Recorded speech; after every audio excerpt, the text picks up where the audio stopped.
Hello, R.C.W viewers. Welcome to the most anticipated top 10 in history. I assure you it's probably going to have several views because of how much this has been asked for. You know, it's probably going to get like 10 views at this rate, but oh well. Regardless, we want you to check this out, share this with your friends because this has been requested and we don't want to goddamn hear about it again. This is the top 10 factions in history. Now, we count factions as not individual tag teams, and they have to be memorable. If we could not remember them, clearly they didn't do a very good job, or we just have terrible memory. So without further ado, let's get to number 10.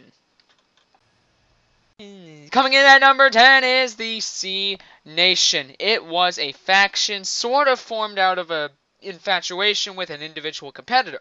We all know who that was. That was Mattis320, who was technically the leader of the faction. Now, this was a one-time thing, but had a different cult following rather than a faction following. But for a small time, it was a faction, involving the likes of Mattis as the leader, Tiresome Pew, one of the main followers, Ranger, one of the main followers, Ness, one of the main followers, and even and Viper as sort of joke followers, but did help towards the faction's temporary success. Coming in at number 9, I say this at my own risk, was also technically in some ways sort of a joke faction. It was a joke faction that turned into something serious, with the leader being Rabid Cool Tough Guy. It was the Hurry League, formed out of infatuation with Rabid's Hurricane gimmick. What's up with that? Anyway, it was Rabid as the leader in green. It was then Reborn in blue, Ness in gray, and Antid in that vibrant red that we just can't forget. They all sported different colors and different personalities in a 4-man faction that was thought to be one of the most successful at the time. Coming in at a gracious number 8 is NWO, New World Order, the most recent one of 2014. Now, while it was considered, about 8-9 people, they never actually, as a team, won a match. But they did put up incredible performances and won a several amount of matches in different subcategories of their faction. But them as a whole never won a match. Some controversy surrounding it, but anyway, from what we can remember, we could go back in video and footage, but we do believe these are the members. If not, comment, all the members, maybe Eddie or something that we think was the leader. Anyway, Eddie the leader, Foot to Faces, Hackers Are Bad, or My Name is Hacker, Legend Crusher, Ranger, Waffle, Generations, and Ness. Now, we're not sure if that's correct, but those members are part of NWO, we think. Coming in at number 7 was a faction born out of, somewhat jealousy and somewhat need to keep up with the competition, but I'm going to go with need to keep up with the competition. It was the Ghosts, with the original leader being Flamesdude44. Upon the somewhat breakup of the Corporation tag team, Flamesdude44 would try to combat Kid Rock 4's Legend, both to rival at the same time in a 4-on-3 rivalry. But Flames would have in his corner Ethan JB6, former R.C.W. champion, former U.S. champion at the time, Viper and Spency, former tag team champions together, and himself to take on Kid Rock 4's faction.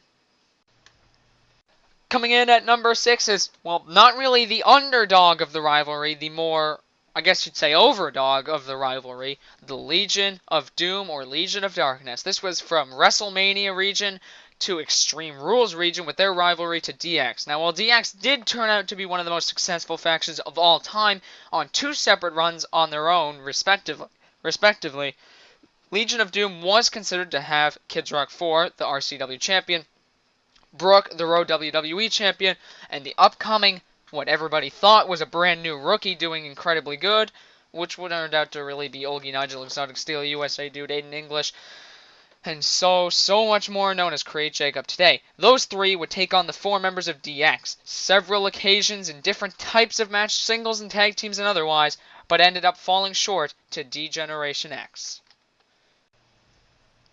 Coming in at number 5 is Legends, and, tied with them is Legends. This is a wide debate between Brooke and I, and to be fair, it's a kind of debate that we think you guys should take into consideration. Now, for this debate, we're going to say it's 3-on-3. Afraid Hacker, Ranger, currently, and Kids Rock 4 taking on Rad Randy Undertaker, Flame 321, and I, Brooksy. Now, Afraid Hacker was part of Rad Randy Undertaker's Legends, But we think they're approximately equal in basis of accomplishments and, you know, in skill-wise. But we want to hear what you guys think. Who do you think should be number 5? And who do you think should be not number 5? Coming in at number 4 is the Warriors. An amazing team that is still going on today, and I have faith in this team that it will continue going on for a while. But with their brand new add-on that absolutely nobody thought would work, but has only made huge success for the team, in my opinion. It is the Warriors, the original 3 members, Kendall, Flakuchu, and Y3, which everybody thought the team would always stay strict to what they are. But then they made an add-on of Waffle Shark, and I, even one of those skeptics, did not think that the team, would function as well with 4 people, but I was proven extremely wrong, and the team has only done major amounts of improvement with Waffle's addition. Coming in at number 3 is one of the more complex and sort of controversial groups. It was the pre-WrestleMania season led by the Rockstar 1011 and was a very debated to be underdog group, but they used their numbers just so beautifully that the group actually worked very much so. It was the Nexus, led by the Rockstar 1011, Beast Mode, Activate, Dean Ambrose, Maniac, or Butchie Teen, Beach Movie, or Tiresome Pew. So we had the original leader, Beast Mode's activated. We had Pretty Boy, one of the original 4 members. We do believe they were original 4. Ranger, the powerhouse original of the 4. That's something I actually surprisingly remember. And CM Punk, I don't remember his numbers. I think it was like 4520, something like that. That guy also in the original run. And then, once Kids was forced by a loss into the Nexus, it became a popularity run of multiple different superstars, but 3 of the main were Kids, Brooke, and Hungary, making the Nexus more and more powerful and one of the most powerful until its eventual dissolve into the Beast Kids Viper rivalry. Coming in at number 2, this is going to spark a lot of hate on the comments, I guarantee you right now, is D-Generation X. Now, while they are kind of disbanded due to Eddie's sellout maneuver into the corporation, but is now expanding into a rivalry, with their first run, it was Eddie, Ness, Waffle, and King accomplishing World Tag Team Championships, Tag Team Championship, Undisputed Tag Team, World Heavyweights, Raw WWEs, and R.C.W. #1 contenderships from that huge team. And in their second run, well, I'd say it was less successful, but definitely sent a message and definitely sent a dominant portrayal. Definitely one of the best factions in history, hence the reason it comes in at number 2. And what the hell is the point of even introducing it? Number 1 is Corp. Oh, Corp gets everything. Corp gets everything. Well, that's pretty much exactly the reason that we are number 1 on this list. But it just seems so obvious. Think about it. We have so many members. We have every single title. One person in their own has accomplished every single championship, so it's hard to argue there. Anyway. So the original tag team was Kids vs. Flames around the August to November area. Then we started introducing a lot of people, turning it into more of a faction, with full-time members being Kids, Flames, Brooke, Beast, Ethan, Ness, Agent. Some are not currently in it. Those include Agent, Ness.